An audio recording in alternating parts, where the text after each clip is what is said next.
mis queridos hermanos de EWTN y Radio Católica Mundial. Un saludo en el nombre de nuestro Señor. Hoy tengo un programa muy especial. Después de 20 y pico años haciendo Nuestra Fe en Vivo, hoy voy a un lugar donde nunca he estado y que siempre tenía yo deseo de poder tener alguien con quien conversar allá, que es ni más ni menos que en la Franja de Gaza. Y quiero ya presentar a mi invitado de esta tarde, el padre Gabriel Romanelli, que está precisamente en la Franja de Gaza en este momento. Padre, muchísimas gracias por haber aceptado esta invitación de EWTN y Radio Católica Mundial.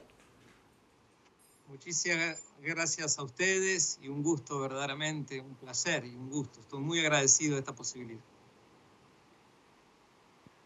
Bueno, para ubicar al padre, el padre es misionero, obviamente, y es misionero de la congregación que tenemos muchísimo contacto con ellos, el Verbo Encarnado.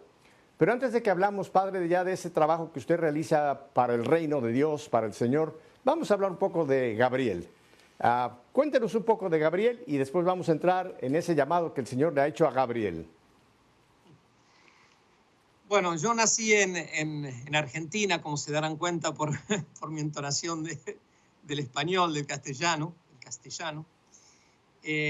Nací en el 69 y en Buenos Aires y bueno, viví toda mi infancia ahí y mi adolescencia. Y cuando tuve 12 años, bueno, mi familia era muy religiosos. Soy una familia de cuatro hermanos, yo soy el menor de 4 varones. Y cuando tenía unos 12 años, en realidad yo había hecho la primera comunión y la confirmación, pero no entendía mucho de nada.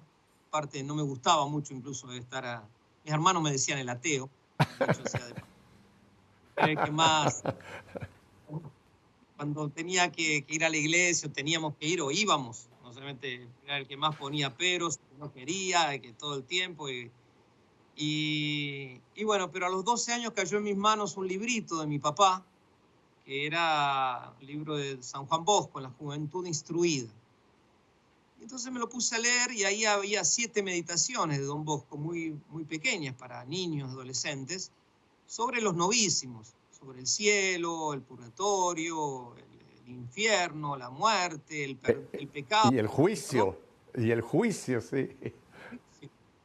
Y entonces ahí me quedé petrificado, se puede decir, pero porque la primera vez que escuchaba eso, no obstante que había hecho catecismo, pero bastante deficiente, también puede ser la época, eran los años 70 en Argentina, en algunos lados no había un catecismo muy fuerte.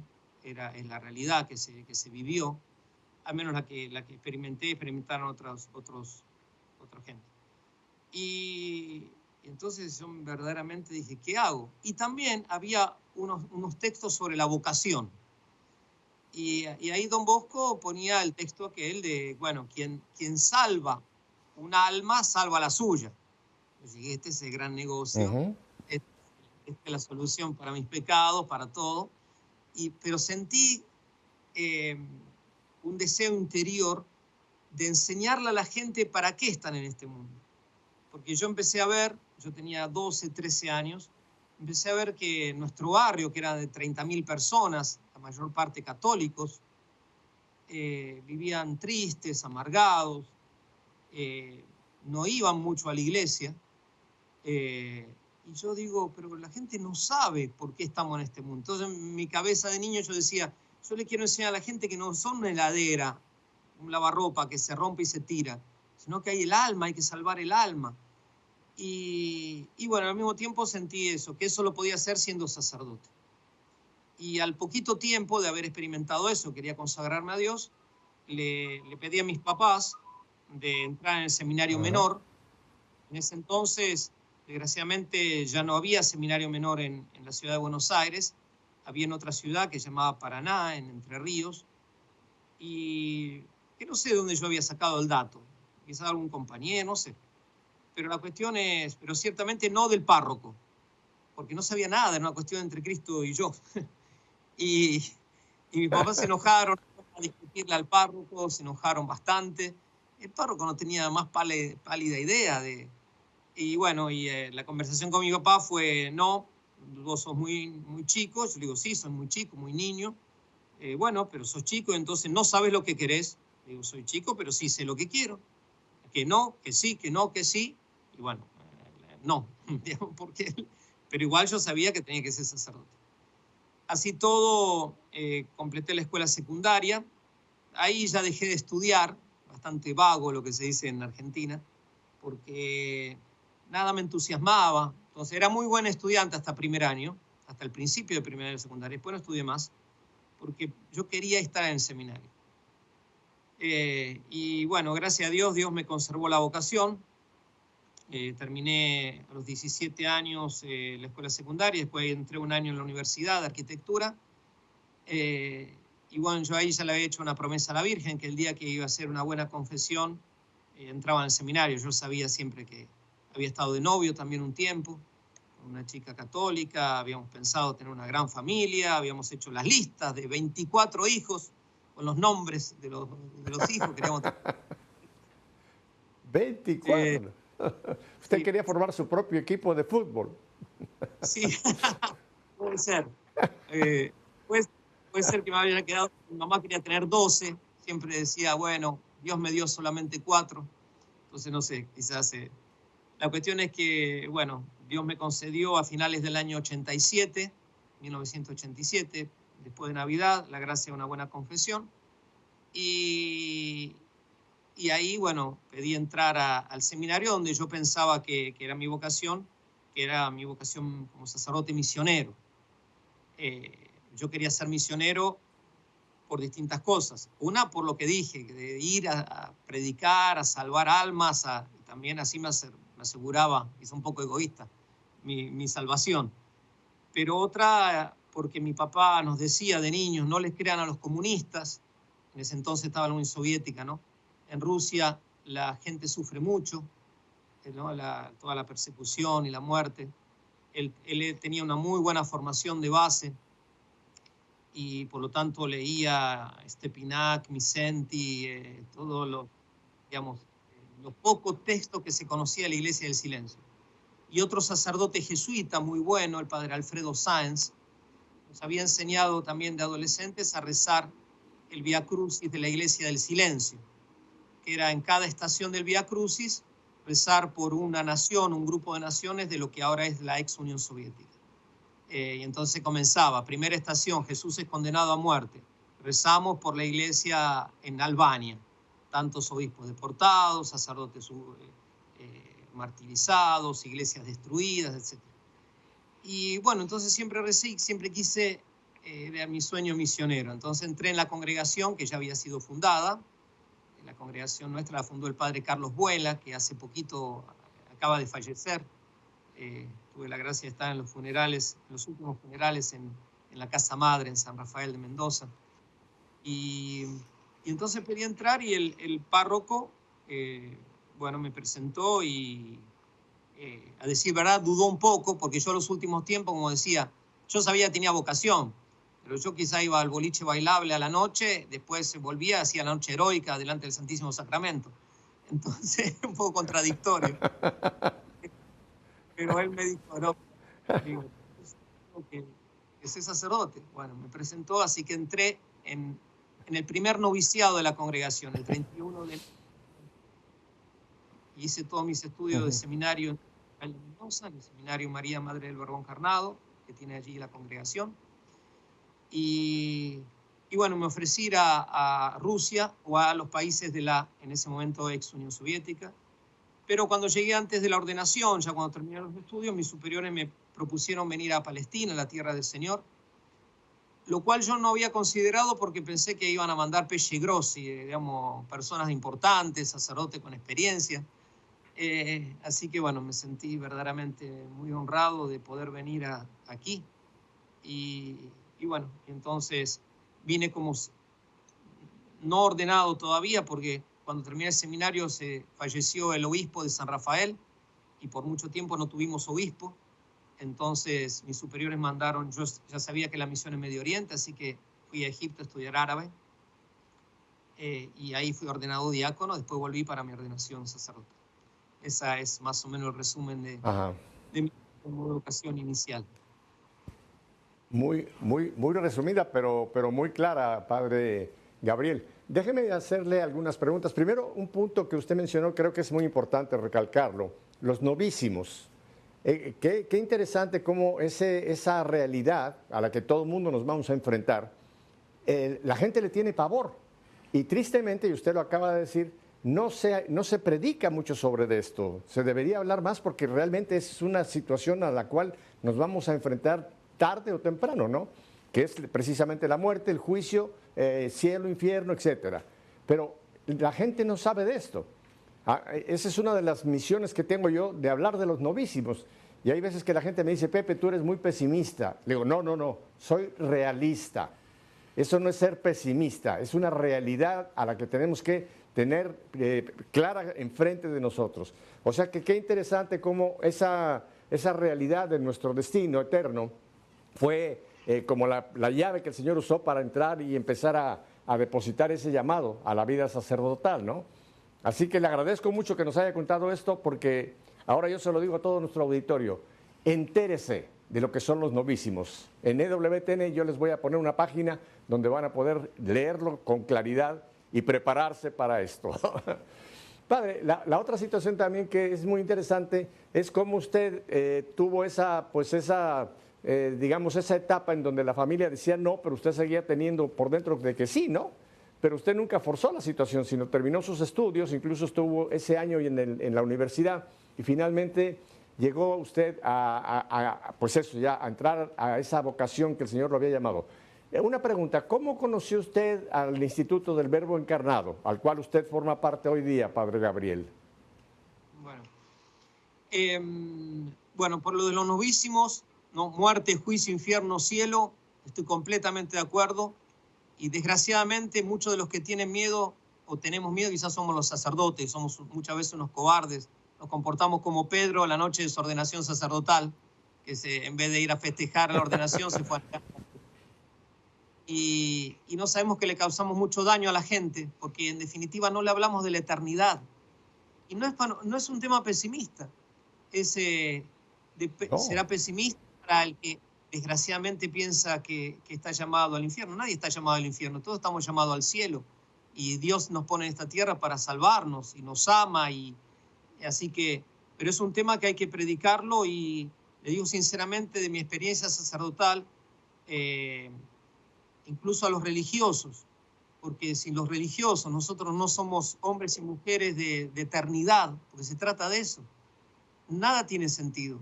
También hay que hablarle a la juventud. ¿Por qué claro. Un joven se va a mantener puro, se va a mantener casto, virtuoso, bueno? ¿Por qué se van a mantener los matrimonios fieles si después todo es lo mismo?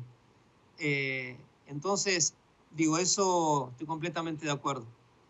Y después, en cuanto a mi vocación, sí, considero que fue una gracia de Dios el mantenerme firme, porque yo muchas cosas no entendía, ¿no?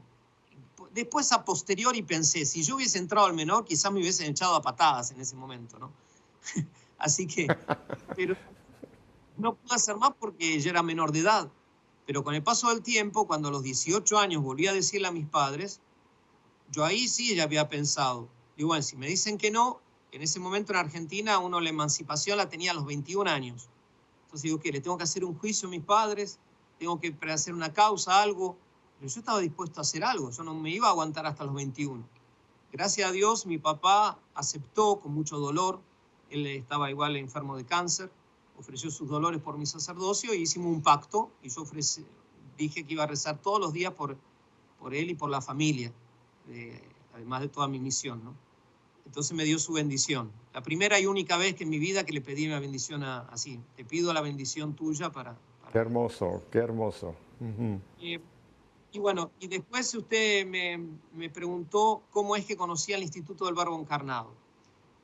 Yo pertenecía a una parroquia en Capital Federal, digamos, de Buenos Aires, en la ciudad de Buenos Aires, a la parroquia de Nuestra Señora del Perpetuo Socorro. En esos años, cuando yo descubrí la vocación, el padre Buela Carlos Vuela, que viene de fallecer, el que fundó la congregación o la familia religiosa del Verbo Encarnado, recibió una inspiración, ¿no? El 3 de mayo de 1981, el Día del Cristo de la Quebrada, una devoción muy fuerte en el centro de Argentina, en San Luis, recibió eso, que tenía que comenzar una congregación religiosa, sacerdotal, y entonces nunca dudó de eso, y lo propuso a sus amigos sacerdotes. A algunos le pareció buena la idea, lo propuso a su obispo con el tiempo, y el obispo también le dio la bendición, pero era un obispo ya mayor, y le dijo: yo no me siento con fuerza como para empezar esta experiencia, buscate un obispo benévolo, que fue finalmente el obispo de San Rafael de Mendoza, el obispo Monseñor León Kruk, un hombre de Dios muy bueno, muy sufrido, que durante muchísimos años, todos los jueves a la noche, se pasaba la noche entera delante del Santísimo pidiéndole por vocaciones para su diócesis, y Dios le mandó por medio de este pedido del padre Vuela la posibilidad de que él funde su seminario diocesano, que lo puso en manos de la congregación del Verbo Encarnado, que también la fundó el mismo día, digamos, el padre Vuela, en el 1984. Entonces, mi contacto con la congregación fue desde los inicios, porque el padre Carlos Nadal, que es un padre diocesano de Buenos Aires, era amigo del padre Vuela, y él una vez al año traía misioneros para hacer misiones populares, algo también que nos caracteriza como congregación. Es decir, no hemos inventado nada, no hemos inventado la pólvora. Nosotros nos valemos de las misiones populares de San María Gregorio, San Leonardo de Puerto Mauricio, los ejercicios espirituales de San Ignacio, el oratorio de Don Bosco.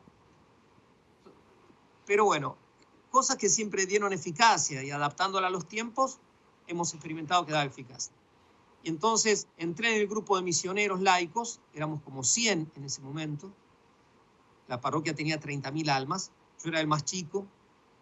Íbamos a visitar las casas, de puerta en puerta, que en realidad es una costumbre católica, que se ha abandonado y la han tomado las iglesias protestantes o incluso sectas, ¿no?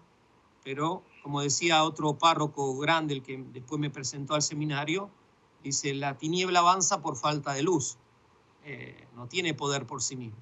Entonces, con esas misiones populares, invitaba a un misionero que se quedaba en el templo, predicando, confesando, yendo a dar la unción, porque imagínese una semana, 10 días, 15 días visitando un barrio, no, un sacerdote, imposible.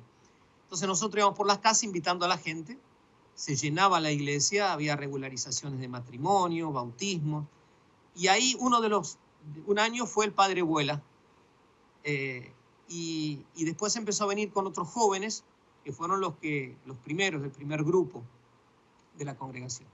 Y en el 25 de marzo de 1984, en la ciudad de San Rafael de Mendoza, fundaron la congregación. Entonces yo seguí en contacto con él y con los otros sacerdotes amigos. Y también me atraía el modelo sacerdotal. Eran verdaderamente hombres de Dios, eran católicos, ni más ni menos. Por ejemplo, nosotros en la congregación usamos la sotana, pero nosotros somos católicos. Nosotros no dudamos en nada y no queremos ser ni más católico, como se dice, que el Papa, pero ni menos católico. Sí, católico. El perfil sea católico. Y eso a algunos también le molesta, digamos, porque molesta, porque desgraciadamente en la viña del Señor hay de todo. También estamos nosotros, pero a veces parecería como que no habría mucho espacio para un perfil así. Nosotros lo que queremos es hacer el bien. Entonces me sentí siempre atraído por estos sacerdotes que eran muy buenos, muy pastorales, no tenían problema de atarse la sotana a jugar al fútbol con nosotros, sacarse la sotana para tirarse al agua, o normal, digamos. Muy buenos con todas las personas, no solamente con los católicos, con los que no creían, con las sectas, que en la época de los 80, claro. Muy virulento. Ahora también, lo que pasa que ahora, desgraciadamente, hay tanta confusión que ya quizás no se siente la virulencia, pero en ese momento se sentía frontal. Bueno, ya estamos en el punto donde entonces usted conoce la congregación y ya nos habló usted de su diaconado. Vamos a hablar ahora de su ordenación y del trabajo que está realizando, Padre Gabriel. Vamos a un brevísimo corte, pero vamos a volver. No cambie de dial, porque lo que va usted a escuchar ahora del trabajo que este santo sacerdote hace, lo va realmente a llenar a usted de admiración y de deseo de orar por ellos. Volvemos el Padre Gabriel y un servidor enseguida. Quédese con nosotros.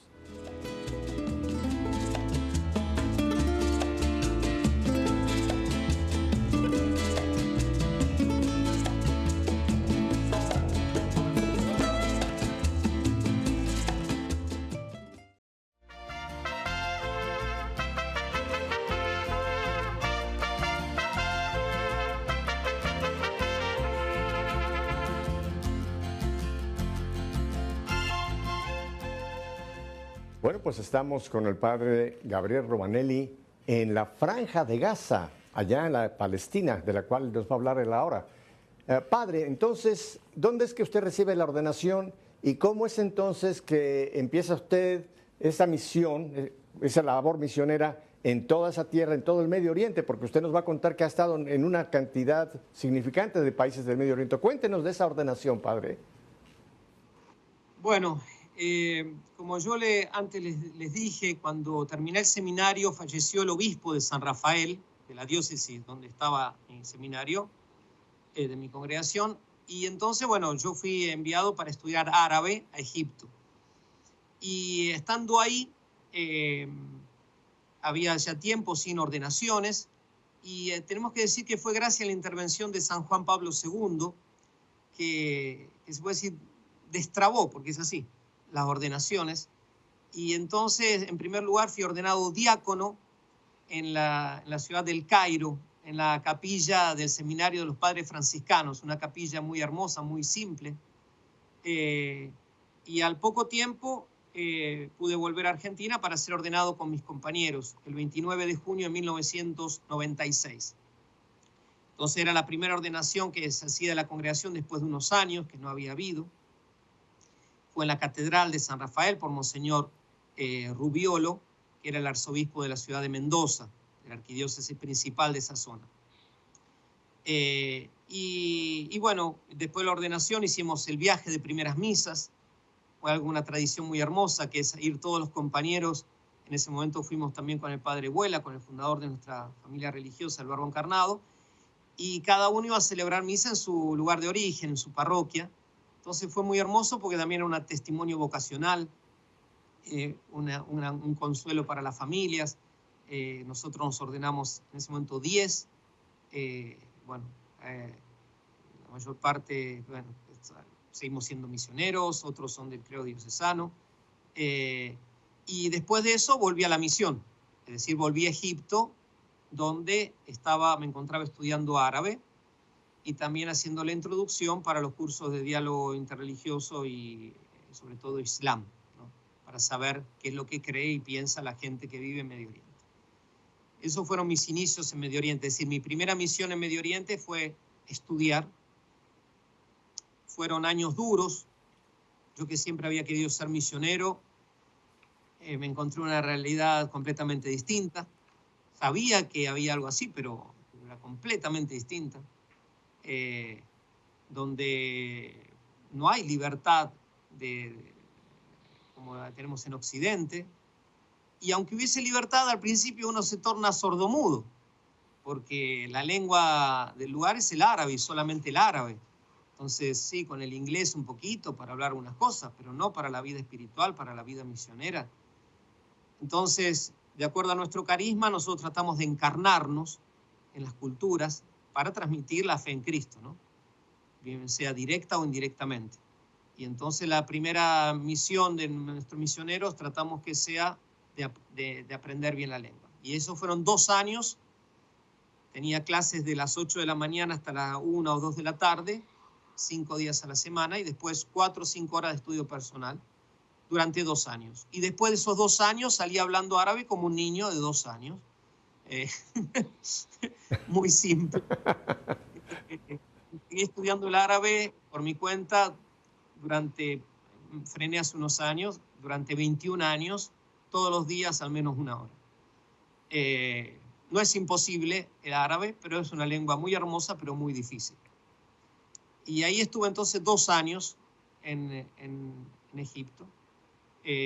No teníamos casa de la congregación nuestra en ese momento, así que fuimos alojados muy benévolamente por los padres de franciscanos, de la custodia de Tierra Santa en ese momento y también de los padres de la provincia de Egipto.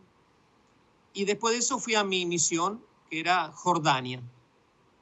En Jordania estuve 4 años como vicario de una parroquia, con otro sacerdote también de la congregación.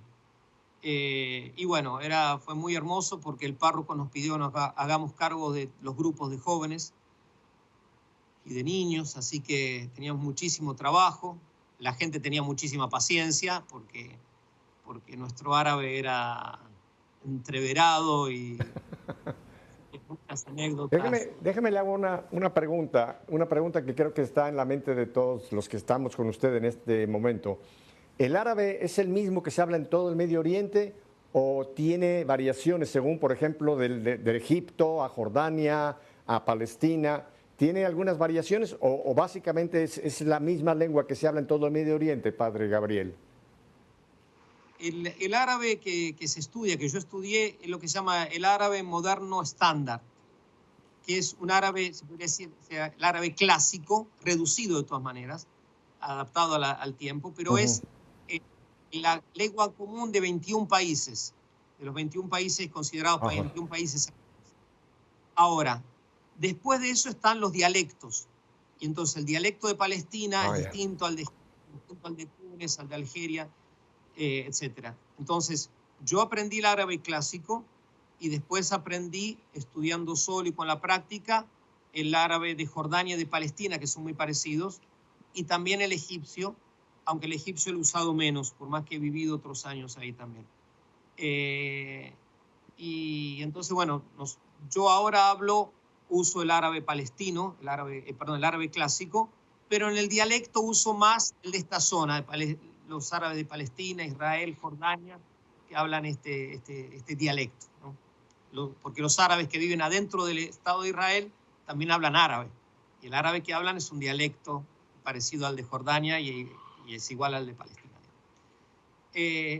Así que bueno, la lengua principal de nuestro apostolado es en árabe, rezamos en árabe, la misa es en árabe, es decir, 2 veces un misterio, ya la misa es un misterio.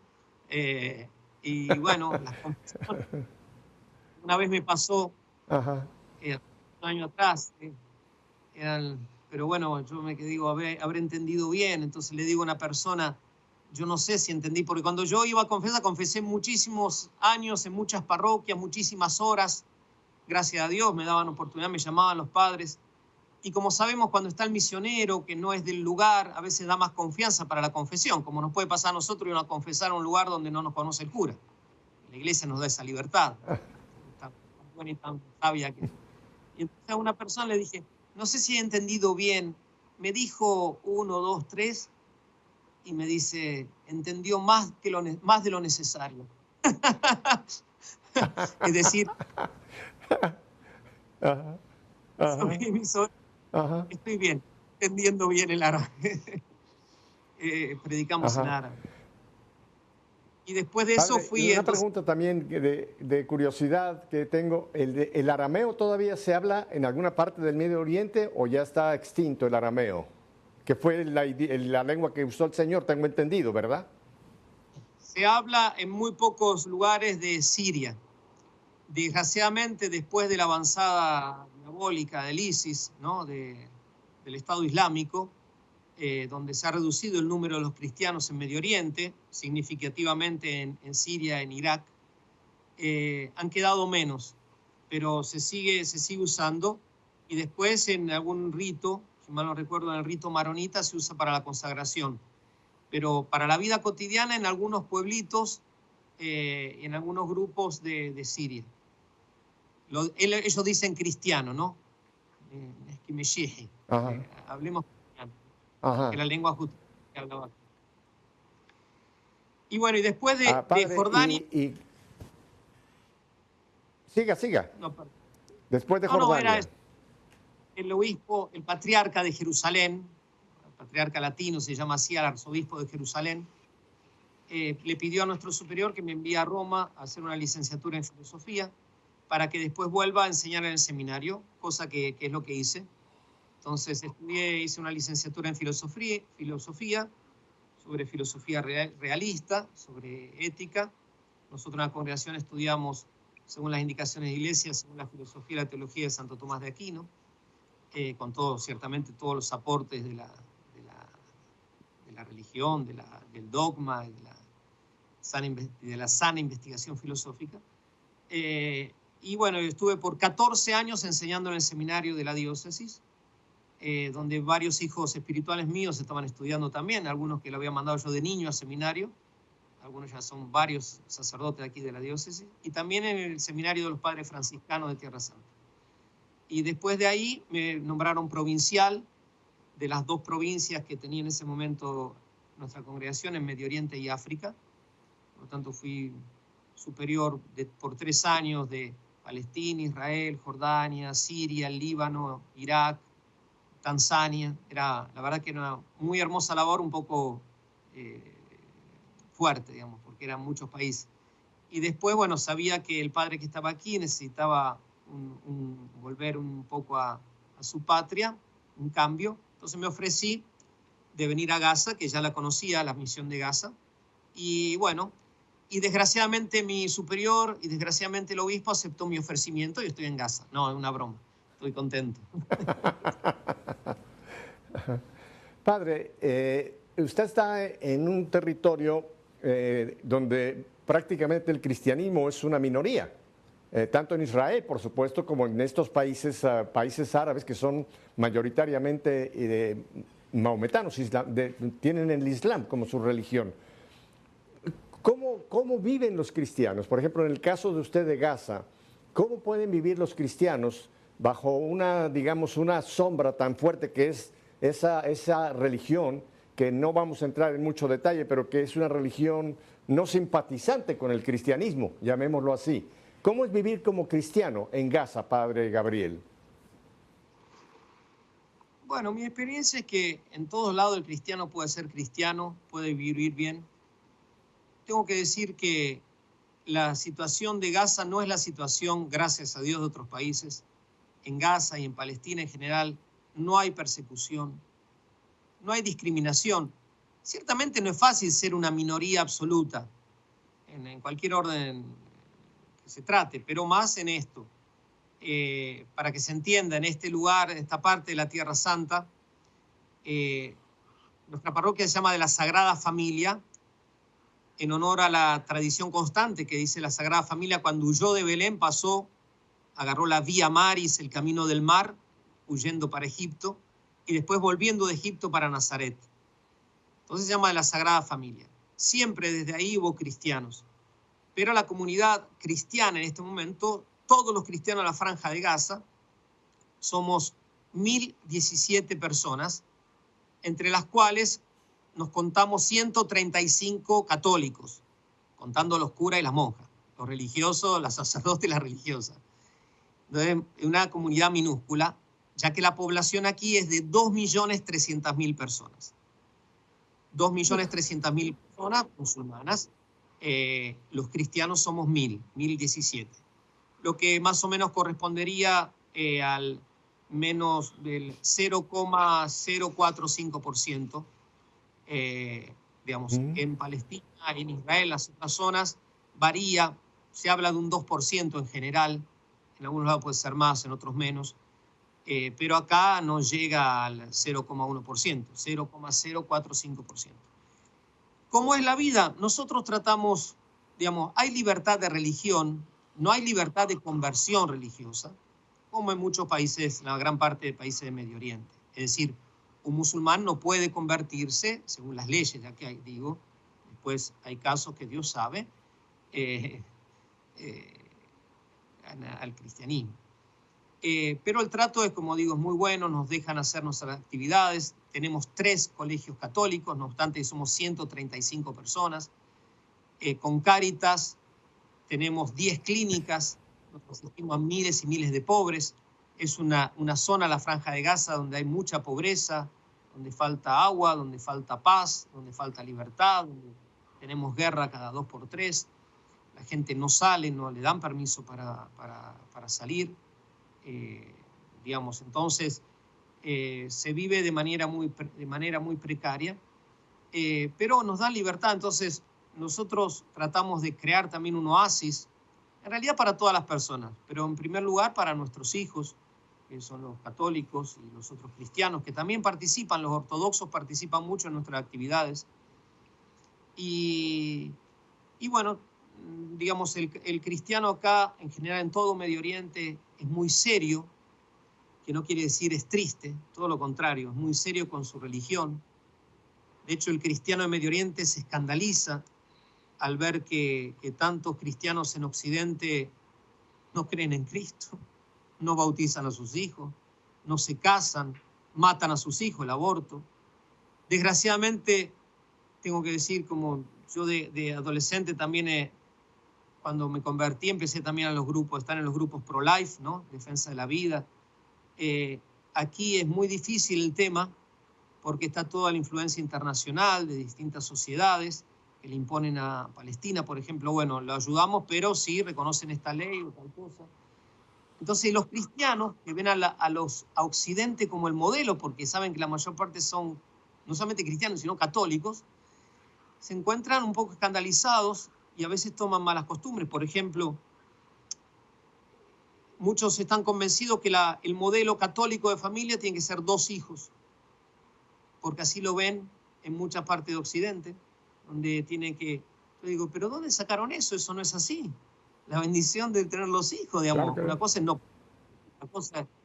Y entonces lo que ven, y según las estadísticas, por ejemplo, de Israel, que es bastante serio en las estadísticas de este tipo, ya hace unos años atrás, el grupo religioso que menos hijos tiene son los católicos. Es decir, pero cuando entienden, tratan de tener familias más numerosas, entonces, porque son gente buena. Y después gente que sufre por su fe. No se hacen de víctimas, nada. Viven codo a codo con los vecinos musulmanes. Tenemos nosotros profesores musulmanes en la escuela, la mayor parte de nuestros alumnos son musulmanes. Se pueden imaginar 2.300.000 personas, somos 1.000 los cristianos. Entonces nuestra escuela, la mayor parte de nuestra gente que conocemos son musulmanes. Entonces en el trato, en el día a día, es muy bueno. Hay grupos que son evidentemente fundamentalistas, pero verdaderamente son la minoría. Y los cristianos, bueno, también defienden no tienen problema un cristiano de defender a Cristo, de defender su cruz, de llevar la cruz, digamos, con toda simplicidad, ¿no? No sintiéndose mejor que otros, solamente saben que tuvieron la gracia que otras personas no tuvieron, al menos hasta el momento, de conocer el amor de Dios manifestado en Jesucristo, el único Salvador de todos. Hay otros países árabes, padre, donde lo que usted menciona es imposible, el tener una Biblia o el mostrar una cruz públicamente puede ser delito, puede ser muy seria la situación que se puede enfrentar un cristiano en otros países, Saudi Arabia, etcétera, otros países árabes. Pero por lo que usted nos dice, tanto en Palestina como en Jordania, hay una mayor tolerancia, lo cual me sorprende gratamente escucharlo de usted que vive ahí, ¿no? Pero ustedes lo que no pueden es evangelizar, ¿verdad? O sea, usted no puede hablar de Cristo a un musulmán con la intención de que conozca la religión cristiana, o sí se puede concretamente en Gaza, padre Gabriel. En principio no se puede. Ok, entiendo. Su sonrisa lo dice todo. De los miembros de su parroquia, de la Sagrada Familia, ¿cuántos miembros son los que participan en la misa, en fin, ahora que acabamos de pasar pues, el cuerpo de Cristo, etcétera, todas estas fiestas católicas? ¿Cómo vive cuántos son los miembros de su parroquia y cómo llegaron a ser católicos? Bueno, ellos son católicos de siempre. Hay algunos que vienen también, como muchos de Medio Oriente, han quedado en la ortodoxia y después han vuelto a la Iglesia Católica. Pero como digo, siempre ha habido una comunidad católica, una comunidad cristiana. Entonces no son conversos. No es que son musulmanes que se han convertido al cristianismo. Siempre han sido cristianos. Y es más, están aquí, son descendientes de los primeros discípulos del Señor. Por eso ellos se sienten que tienen más derecho, y es verdad, tienen más derecho por historia, por todo, por religión misma, Claro. que todos los otras personas. Que igual lo viven de una manera muy simple, ¿no? Eso.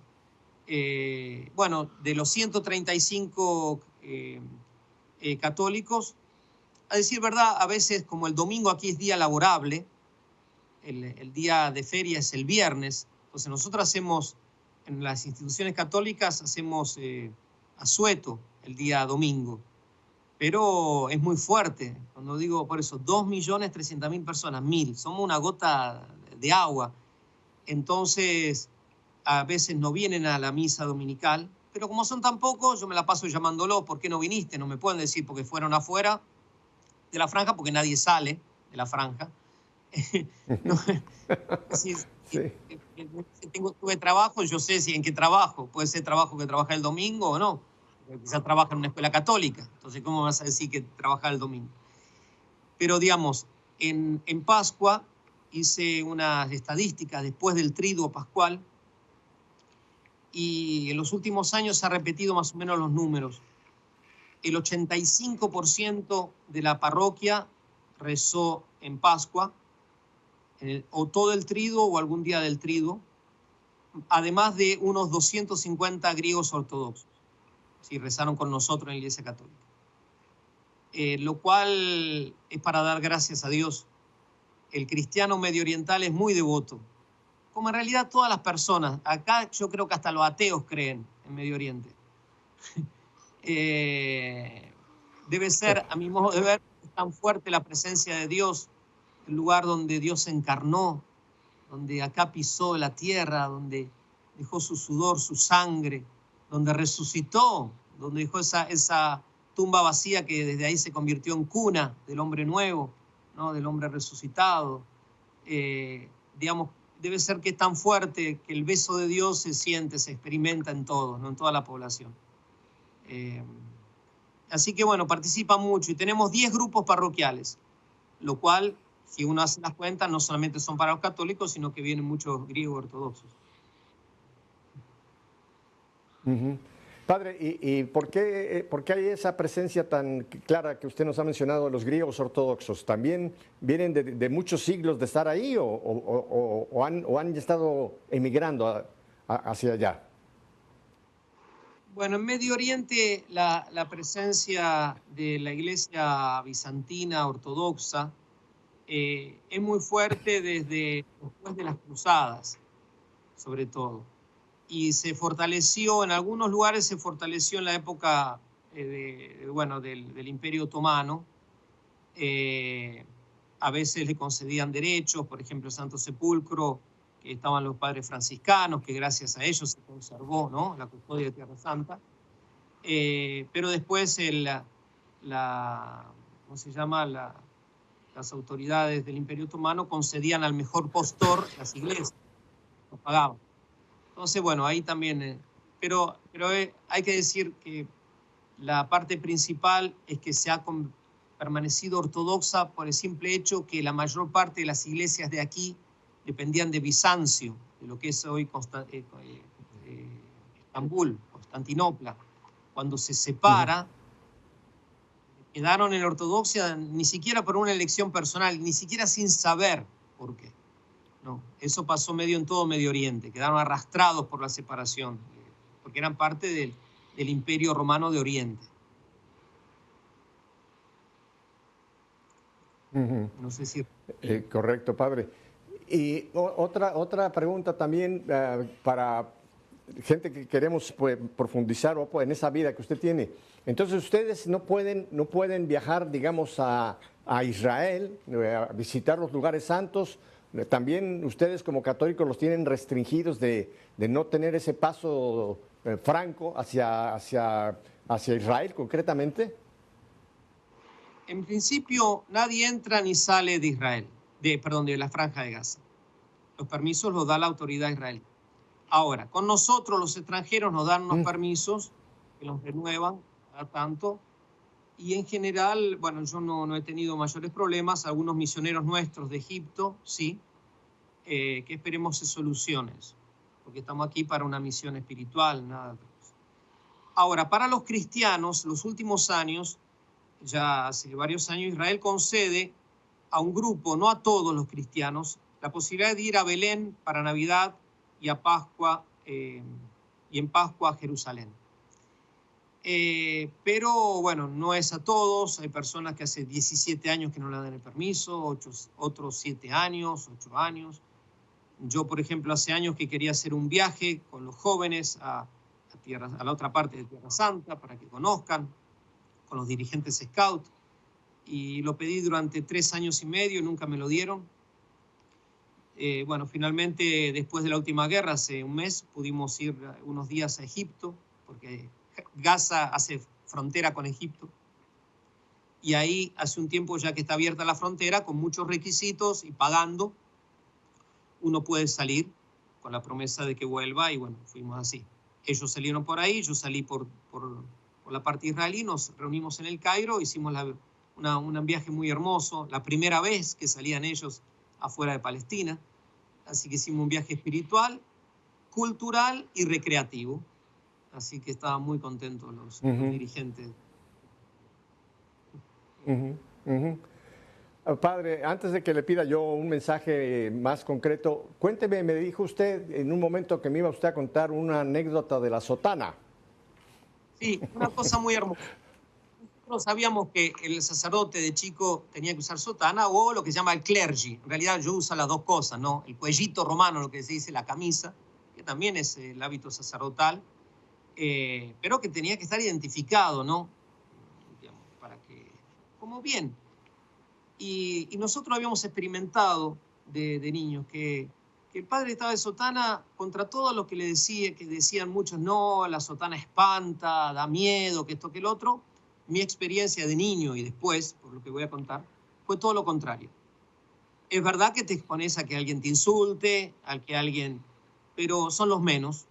La mayor parte incluso de gente se va a acercar para pedirte incluso confesiones en lugares que no podés, son inimaginables, bendiciones, consejos, te van a... Así que es un signo, ¿no? Eso lo dice muy hermosamente San Manuel González, ¿no? El santo obispo de los agrarios abandonados, que el sacerdote es el cura, el cura, perdón, es el evangelio en la calle, ¿no? Entonces, pero para eso te tienen que identificar como cura, como sacerdote.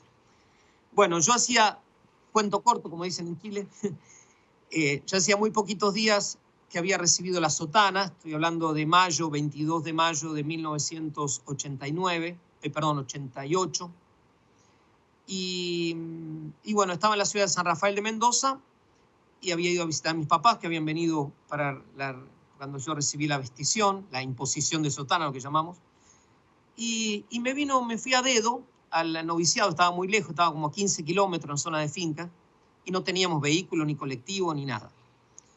Y entonces cuando salí del lugar donde se alojaban mis padres, me vino un pensamiento, enseguida lo rechacé, como si fuese importante o no, en definitiva, la sotana. Y yo me di cuenta que era algo que no venía de Dios ni de mí, porque nunca había pensado eso. Pasaron 5 o 10 minutos yo caminando por el centro de la ciudad y después me pongo a hacer dedo, autostop. Y para un coche viejito, un Citroën 13B o 12B, con un hombre muy flaquito, muy triste.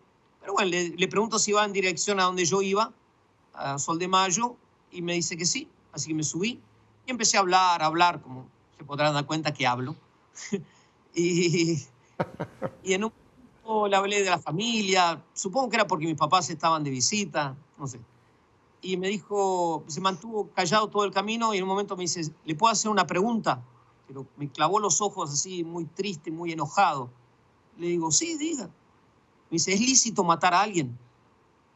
Y yo, por como me preguntó, me quedé duro y vi adelante de mis piernas en lo que era la bandeja. Ese modelo de Citroën tenía la bandeja donde se ponen las cosas, la guantera, pero tenía sin puerta, era una bandejita nomás. Un cuchillo así de largo.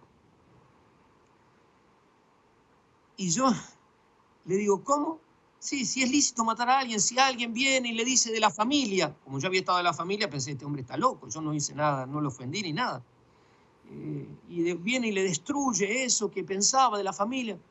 Entonces, bueno, pensé rápido, hice un acto de contrición, y porque pensé que se iba a estar conmigo, y le dije, no, solamente Dios quita la vida, solamente Dios da la vida. Y él me contó, le digo, ¿pero por qué me dice esto? Dice, bueno, mi mujer se fue con otro hombre, un amante, eran padres de 5 hijos.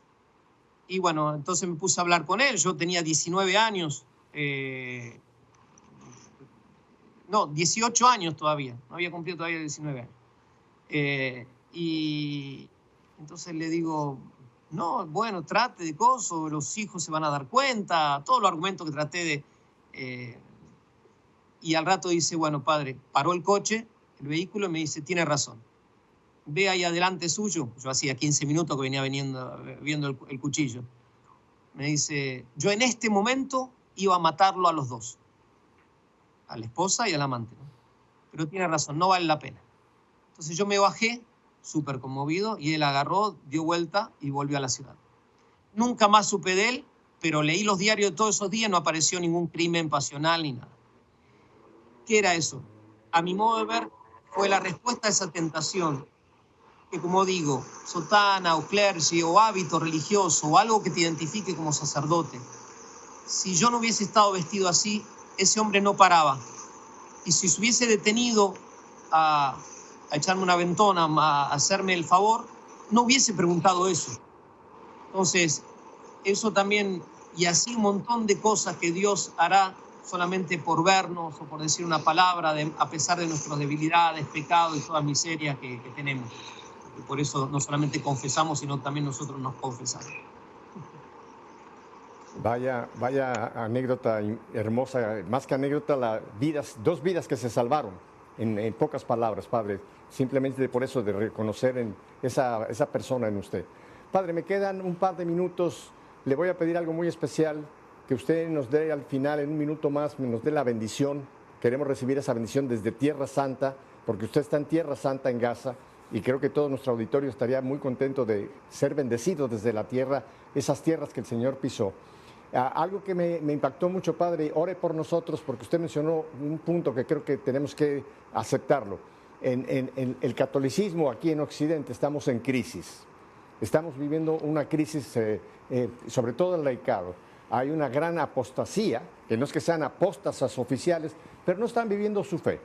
Y ya lo dijo Vaticano II, la gran tragedia de nuestro tiempo es el divorcio entre fe y vida. Y tristemente usted lo apuntó y es verdad. Hay muchos que se llaman católicos, pero no viven como cristianos.